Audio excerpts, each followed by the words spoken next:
Olá, turminha linda do meu coração! Como estão vocês hoje, meus amores? Espero que vocês estejam bem, alegres e felizes na companhia de Jesus, dos seus amigos e principalmente ao lado aí de quem te quer bem e de quem você quer bem também. E aí, como estão vocês? Prontos na expectativa para mais uma história da vida de Cristo? Vamos ver qual foi o milagre maravilhoso que Jesus realizou hoje? Bom, antes de começar, eu pergunto para vocês: você tem aquele amigo assim, sabe? Aquele amigo chegado, sabe? Aquele amigão do peito que você fala, você é meu amigo, que tudo vocês fazem junto, vão para a escola junto, solta pipa junto, brinca de boneca junto, se é menina, brinca de bola junto, tudo você faz junto com aquele amigo. Todos nós sempre temos assim aquela pessoa que é nosso chegado, nosso amigo do peito. A nossa história de hoje, nós vamos falar sobre isso, sobre amizade. A história que a professora Esther vai contar para vocês hoje, ela está aqui no livro de Marcos, no capítulo 2, a partir do verso 1. Jesus, ele estava onde? Na cidade de Cafarnaum. E aqui está falando bem assim, ó. E alguns dias depois, entrou outra vez em Cafarnaum e soube que estava em uma casa, e logo se ajuntaram tantos que nem ainda nos lugares junto à porta eles cabiam, e ansiava-lhes a palavra. Então Jesus, ó, ele tinha feito ali o milagre que eu contei para vocês na cidade de Caná da Galileia, não foi? Que foi a cura do filho do oficial do rei. Aí depois ele foi para onde? Para Cafarnaum, que foi onde ele curou a mulher do fluxo de sangue e a filha, ele ressuscitou a filha de Jairo. E Jesus continuava ali em Cafarnaum, porque era a cidade litorânea, aonde Jesus morava. E ele estava ali numa casa. E aquela casa ali, ó, Jesus, quando ele estava em Cafarnaum, ele falava do amor de Deus na sinagoga, que era o templo, a igreja onde os judeus se reuniam para ler ali a Torá, o Talmud, as leis judaicas. Então Jesus, ele ia nas sinagogas, ele pregava nas praças, ele ia para a beira do mar pregar, subia no barquinho, as pessoas tudo se reuniam para ver ele. E hoje Jesus estava ali, na casa de uma pessoa. Na Bíblia não fala se era na casa dele ou se era na casa de uma pessoa. Só fala aqui, ó, que alguns dias depois ele entrou outra vez em Cafarnaum e soube que estava em casa. Ou seja, que ele estava ali em uma casa. Então, ó, a multidão de Cafarnaum, a margem norte do Mar da Galileia, se tornara o lar de Jesus Cristo. Ele ensinou na sinagoga dos judeus da cidade e fez muitos milagres de cura ali. Então, ó, Jesus estava nessa casa e um grande número de pessoas que se juntaram para ouvi-lo, né, ensinar. De fato, estava tão lotado que já não cabia dentro da casa. Muitos estavam em pé do lado de fora. Tal era a aglomeração de pessoas. Tinha muita gente. Só que Jesus estava numa casa que não estava cabendo mais ninguém. Então tinha gente assim, da janela do lado de fora olhando, na porta de entrada. Às vezes a casa não fala quantos cômodos tinha. Às vezes tinha gente lá dentro do quarto só ouvindo, na cozinha, por todos os cômodos da casa. E nesse ajuntamento havia lá junto também um grupo de líderes judeus. Quem que era esse líder judeus? Alguns eram chamados de fariseu, que eram os homens que obedeciam às leis de Deus e os costumes judaicos. Eles acreditavam que agradavam a Deus e eram um exemplo para os outros. E tinha também outros líderes religiosos que eram chamados de escribas ou mestres da lei. Eles explicavam as escrituras e as tradições judaicas. E esses dois grupos, eles eram o quê? Cheios de orgulho, né? Não, nós obedecemos a Deus, porque eles seguiam ali à risca tudo que estava escrito, né? Que hoje nós entendemos como o Velho Testamento. As leis que Deus tinha dado para Moisés. E apesar dos fariseus e dos escribas frequentarem lá o templo, né, a sinagoga, eles discordavam sobre as leis. Os judeus respeitavam as autoridades deles. Apesar deles serem grupos religiosos, eles divergiam também quanto à leitura da palavra de Deus, né? E as pessoas tinham muito respeito por eles, porque naquela época, crianças, quem sabia ler, quem sabia interpretar as escrituras, eram tidos como pessoas assim, de alto padrão, não é como hoje, né? Que todo mundo vai na escola, aprende a ler, aprende a escrever. Não, naquela época não era assim.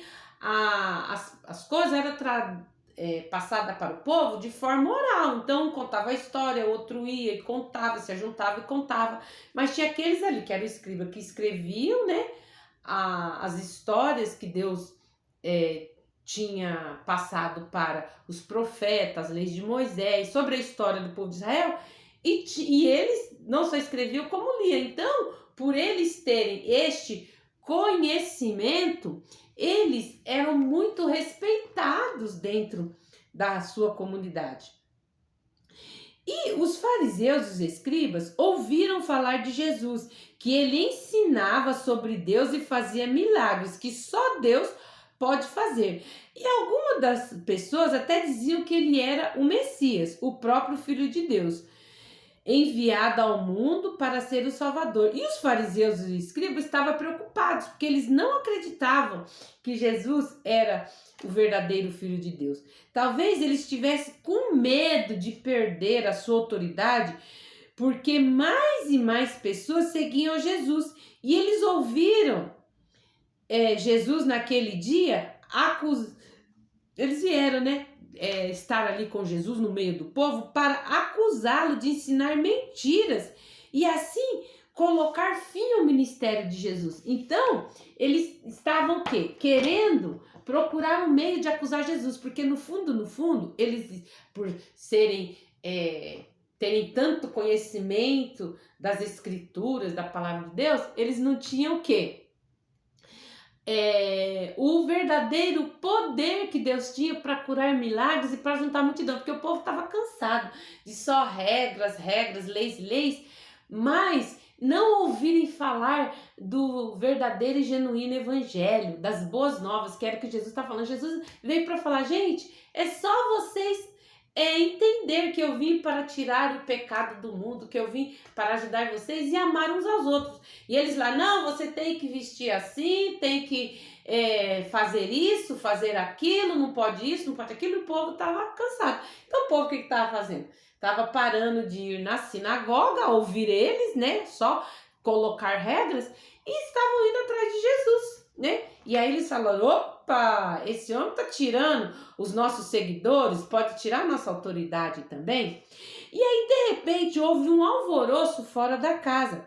As pessoas que estavam mais perto da porta ouviram primeiro. Elas se viraram e ficaram surpresas ao ver 4 homens carregando uma cama pequena como se fosse uma maca, com um homem deitado sobre a cama, que não se movia, apesar da aglomeração de gente ao redor. Ele era paralítico, incapaz de se mover. E hoje a gente sabe, né, que tem muitas pessoas que são o quê? Paralíticas ou paraplégicas, que não movimenta do pescoço para baixo. Nós temos hoje muitos cadeirantes, mas naquela época quem era paralítico dependia dos outros para tudo, porque não tinha, como hoje, maneiras das pessoas que têm paralisia se locomover. E esses 4 homens falavam, por favor, deixe-nos passar. Por favor, precisamos entrar nessa casa. Eles criam que Jesus ajudaria o amigo deles.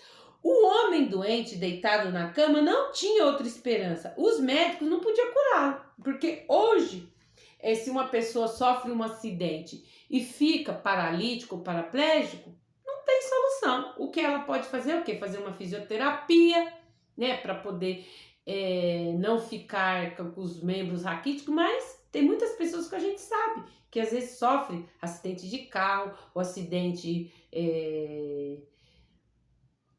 às vezes, de questão de bala perdida, algum acidente, né? Qualquer coisa que afete a nossa coluna vertebral, ficar paraplégico, né? Ou paralítico. Então, tem casos que não tem solução. A única solução é quem? Jesus! Isso mesmo.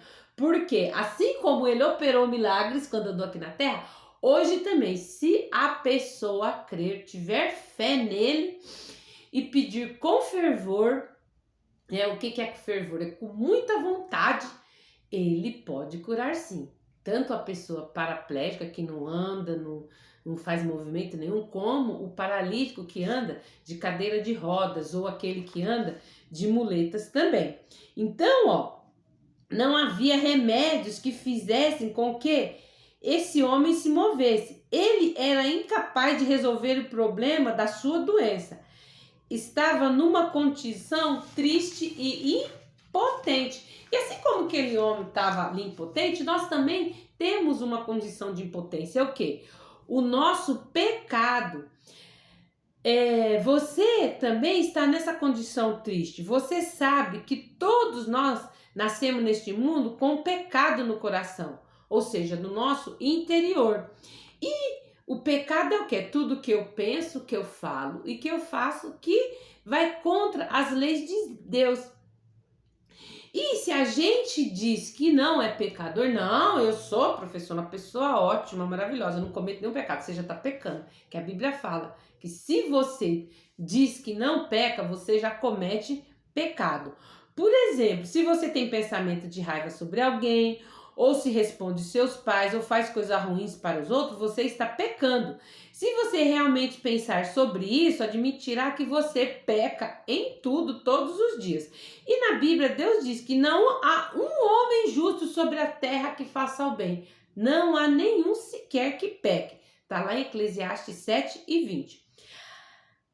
E Deus, ele sabe que nós, por sermos pecadores, e vivemos o quê? Afastado dele. Mas ele enviou quem? Jesus, para nos dar a salvação e perdão dos nossos pecados. E em que condição triste e impotente esse homem se encontrava? Ele não podia fazer nada a respeito do seu terrível problema físico. Os 4 amigos continuaram a lutar para colocar o amigo dentro da casa, mas não havia jeito. Havia muita gente e todos queriam ver Jesus. Ninguém falou, aqui, cara, você chegou atrasado. Você que ia colocar ele para dentro, você que chegasse cedo. E não queria nem saber o que está acontecendo. E às vezes, hoje em dia, vou dar um exemplo aqui para vocês. Às vezes você tá numa festa de aniversário, né? Um amigo seu convidou para aniversário e tá ali, ele convidou bastante gente. A casa dele às vezes é pequenininha. Aí na hora de cantar o parabéns, de cortar o bolo, você quer saber quem é que ele vai dar o primeiro pedaço do bolo? Aí todo mundo fica perto ali, juntinho da mesa onde tá o bolo, os comes e bebes. E aí às vezes tem um que tá lá fora cantando parabéns, lá do lado de fora não tá vendo nada, porque ele chegou atrasado. Tá perto do amigo aniversariante. Ele está ali, mas ele não tá vendo o que está acontecendo na festa, né? Então, talvez enquanto estavam fora da casa, um dos homens deve ter notado a escadaria, porque muitas casas ali em Cafarnaum, elas tinham a escada do lado de fora, né? Assim, para que as pessoas subissem em cima da casa, em cima do telhado, às vezes para secar uma roupa, como era uma cidade litorânea, às vezes para colocar um peixe para salgar. Então, a maioria das casas eram assim. E eles olharam aquela escada assim e tiveram uma ideia, né? Pegaram o seu amigo e começaram a subir a escada, de maneira que eles não tombassem seu amigo nem para lá nem para cá, porque ele já estava, coitado, paralítico, não tinha como andar e ainda ia machucar ele todinho. E aí eles, com todo cuidado, começaram o quê? A puxar a cama e o levaram a caminho do topo. Quando eles chegaram, finalmente eles atingiram lá o telhado da casa, eles fizeram o quê? Eles foram lá no telhado, com certeza deveria estar um sol a pino, um sol quente. Eles foram e começaram a tirar um pouco da estrutura do telhado. E foram, né, viram mais ou menos onde é que Jesus estava e foram e abriram um buraco lá no telhado. E aí, eles poderiam fazer que, nossa, tá calor, o que a gente inventou? Trazer o nosso amigo aqui, vamos desistir? Não, eles eram amigos. E eles sabiam que se eles desistissem, seu amigo não poderia ter a sua cura. E esta era a única maneira de levar o seu amigo até Jesus. E aí eu pergunto para você, se você já conhece o Senhor Jesus como seu Salvador, Deus pode usar você para ajudar um amigo seu necessitado. Talvez você tenha um amigo que passa por um momento difícil, um amigo que esteja doente ou esteja com problemas familiares, que necessite de coragem para enfrentar um problema difícil, ou talvez seu amigo precisa conhecer o Senhor Jesus como seu Salvador. E somente Jesus pode dar a salvação para ele, mas Deus pode usar você para falar de Jesus para ele, não é?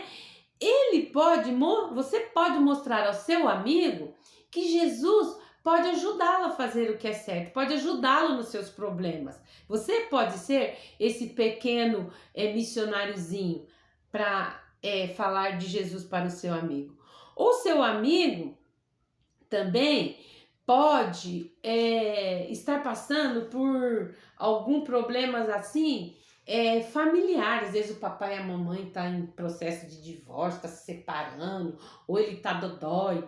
E aí você vai demonstrar amor para esse seu amigo, dando que é o seu ombro amigo, para poder ele conversar com você. E aqui ó, em João 15:12 fala bem assim, ó, o meu mandamento é este, que vos ameis uns aos outros, assim como eu vos amei.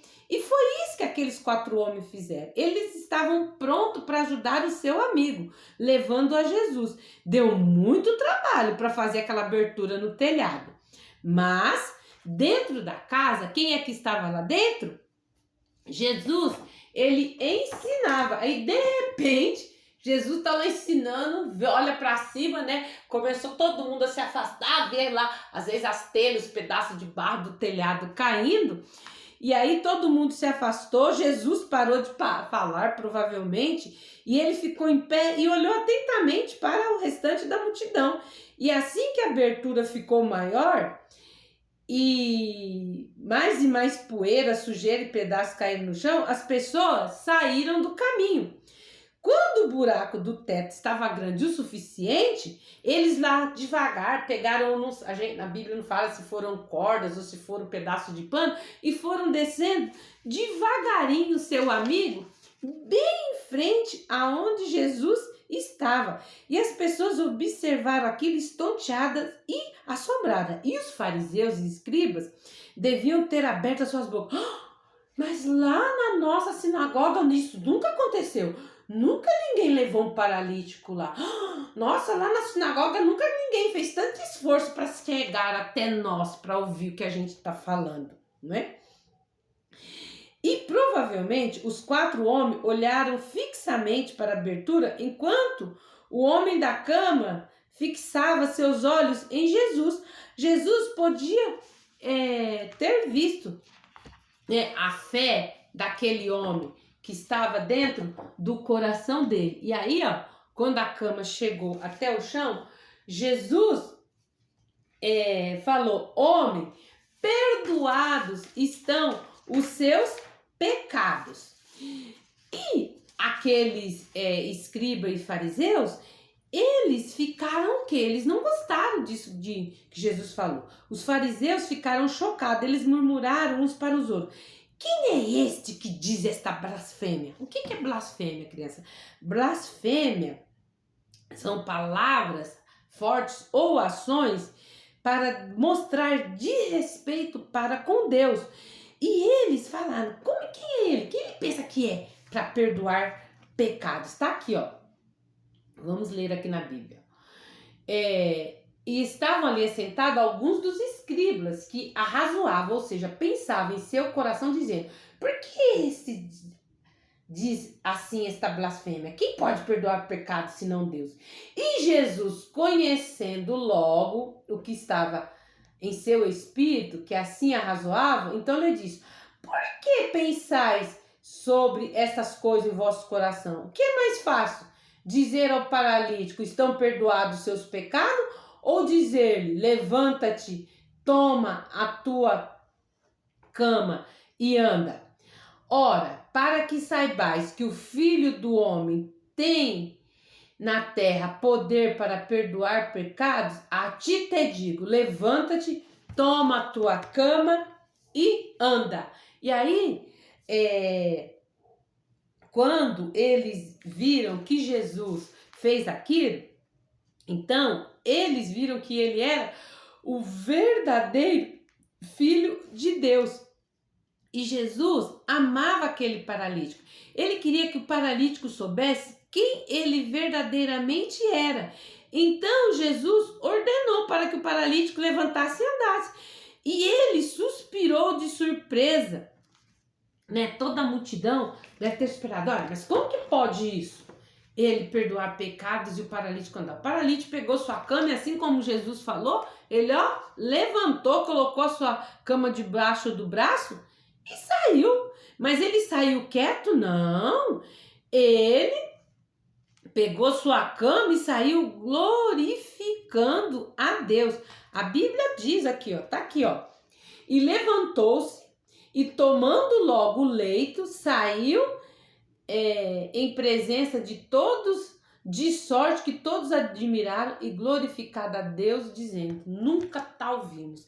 Então, ele saiu todo feliz da vida. E aí, aqueles que queriam pegar Jesus em alguma mentira, eles tiveram que ficar de boca fechadinha, porque Jesus provou ali que ele era o verdadeiro Filho de Deus. Assim como o homem andou e saiu pela porta, a multidão ficou cheia de admiração. Jesus, o Filho de Deus, também quer satisfazer a sua maior necessidade. Ele veio para perdão dos nossos pecados. Então, ele não só perdoou o pecado daquele dia, aquele homem recebeu 2 milagres, o perdão dos seus pecados e a sua cura física. E ele também sabe que a nossa maior necessidade é o perdão do nosso pecado. Ele veio para nos perdoar. Talvez você perceba hoje que o seu pecado separa você de Deus.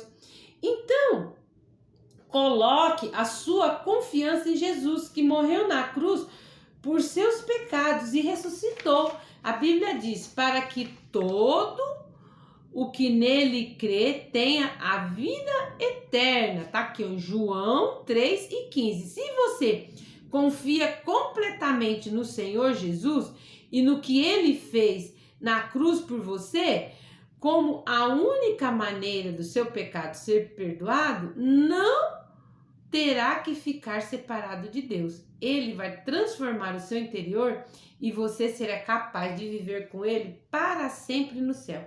E aí, você gostaria de conhecer o Senhor Jesus? Hoje, o nosso versículo, crianças, desta lição é o que Jesus falou para aqueles homens. Ele falou, tá lá em Lucas 5:24, mas para que saibais que o Filho do Homem tem sobre a terra autoridade para perdoar pecados. Então, o único, quando fala Filho do Homem, é porque Jesus é o perfeito Filho de Deus, mas ele estava o quê? Na sua forma corpórea, na sua forma humana. Então, ele falou isso para que todos entendessem. Eu sou o Filho, com maiúsculo, Filho do Homem. Eu tenho autoridade do meu Pai para perdoar pecados, porque o único capaz de perdoar-nos de todo pecado, de toda injustiça, é só Jesus. E aí eu pergunto para você, você aí tem um amigo que às vezes está com problema e você tem ajudado? Porque a melhor maneira que você tem, meu amiguinho, de ajudar o seu amigo é falar de Jesus para ele. Sim, você pode ser um missionáriozinho, seja na sua casa, seja na sua rua, no seu bairro, na sua escola, onde você mora, não importa. Se você já conhece Jesus como Salvador, se você já tem ele no seu coração, a melhor maneira de você demonstrar, né, que você tem ele dentro do seu coração levando a palavra dele ao seu amigo. Mas às vezes você fala, ai, professor, eu não sei falar. Se eu for falar de Jesus, eu vou acabar me atrapalhando todinho. Meus amigos não vão compreender. Mas é só você mudar de atitude, é só você demonstrar amor pelo seu amigo. Olha o que Jesus falou. Assim como ele nos ama, nós devemos amar ao nosso próximo também. E aí você vai demonstrar amor com ele, dando o ombro amigo, para poder ouvir, né? Quando ele estiver bem, ele chegar no você e falar, ei, cara, hoje eu não tô bem não, sabe? Minha mãe não tava bem lá em casa, aí ela me pediu para me fazer lá, tirar o cocô do cachorro, eu demorei, minha mãe me deu uns cascudos, nossa, tá doendo, cara, nossa, tá ruim, viu? Ai, aí você vai e bate, não, amigo, fica de boa. Ai, vou orar para sua mamãe para que ela melhore, para que ela não faça mais isso com você, para que ela conta até 3 antes de te dar uns cascudos, não é? Ou então você, menina, fala bem assim, ai, nossa, você chega no amiguinho e fala bem assim, ai, nossa, eu não tô bem, sabe? Eu tinha um gatinho, um menino que eu tava apaixonado, mas agora eu vi que ele gosta de outra menina, ai, não tô legal. Você vai, ai, amiga, deixa pra lá, você ainda é adolescente, você tem muita vida pela frente, vai surgir outros gatinhos para você poder namorar, esquece ele, vamos brincar, vamos fazer alguma coisa. Você fazendo isso, você está demonstrando que você é amigo. E a melhor forma de você demonstrar é falar assim, ó, vamos fazer, melhor do que você dar uma palavra e falar assim, ó, vamos fazer o seguinte, dá a mãozinha aqui, daí você pega a mão do seu amigo, Jesus, olha, meu amigo não tá legal, ajuda ele aí, traz aí conforto, alegria ao coração dele. Com certeza vai ser uma ótima forma de você demonstrar amor pelo seu amigo. Olha só, essa música aqui fala sobre o amor que nós devemos ter para com todas as outras pessoas e que existe 3 maneiras de nós, assim como aqueles 4 homens levou seu amigo até Jesus, você também pode levar Jesus, né, o seu amigo até Jesus ou levar Jesus até ele. Você pode ser um missionáriozinho. Então tem 3 formas da gente contribuir em missões, né? Ou seja, você orar pelo seu amigo, você falar de Jesus para o seu amigo, ou você contribuir. Como é que eu contribuo? Se você frequenta uma igreja, você vai contribuir ofertando, dando uma oferta. Mas se você às vezes não frequenta a igreja, ou então você não tem condições financeiras para estar ajudando aquelas pessoas que vão fazer missão, que vão falar de Jesus, que vão levar o evangelho através da sua vida para outras pessoas, você pode estar ofertando como? Uma roupa, um calçado, um alimento que às vezes seu amigo não tem, às vezes é isso que ele está precisando.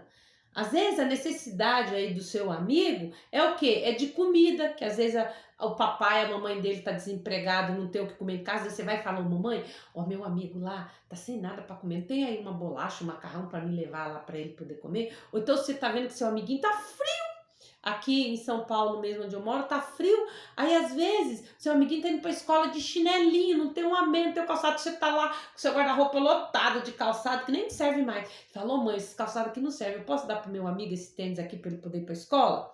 Ou às vezes o seu amigo não tem uma roupa, tá lá um frio, ele tem uma blusinha de frio para vestir, você vai e tem um monte de blusinha de frio, dá para ele vestir. Então, essas são formas de você estar demonstrando amizade, não só ao seu amigo, mas também levando Jesus para ele. Então, assim, ó, vamos já a Cristo obedecer, contando a todas as nações que estão a se perder a boa nova do perdão, que gozo traz ao coração. Ó quem quer ir, ó quem quer ir, sempre orar, a Bíblia manda orar, por todos quanto na seara estão a trabalhar, pois muitos vão se desviar, por não haver quem vá pregar. Quem quer orar, quem quer orar, ofertar, devemos ofertar do nosso bolso e nosso esforço, tudo consagrar, com alegria entregar a nossa oferta no altar. Ó quem quer dar, ó quem quer dar. Então, Você pode ofertar para missões, você pode falar de Jesus, você pode orar pelo seu amigo, tá bom? Isto é demonstrar a verdadeira amizade, o verdadeiro amor de Deus para com o seu próximo, para com o seu amigo, tá bom? Bom, espero que vocês tenham gostado dessa história e eu aguardo vocês no nosso próximo encontro. Então, entra no nosso canal Virtude Kids Teen, se inscreve, aperta lá o sininho das notificações para que toda vez que eu postar vídeo, o YouTube te notifique. Curte, comenta, compartilha. Quando você compartilha um vídeo aqui que a professora Esther traz para vocês da história da vida de Cristo, você está o quê? Demonstrando amizade pelo seu amigo e fazendo missões também. E quanto mais você compartilha, o YouTube entende que o vídeo é relevante e distribui para mais pessoas. Então eu conto com você aí do outro lado, meu amiguinho, para me ajudar a compartilhar as boas novas do reino para todos aqueles que ainda não conhecem este maravilhoso amigo que é Jesus. Um beijo para vocês, até o nosso próximo encontro. Tchau, tchau.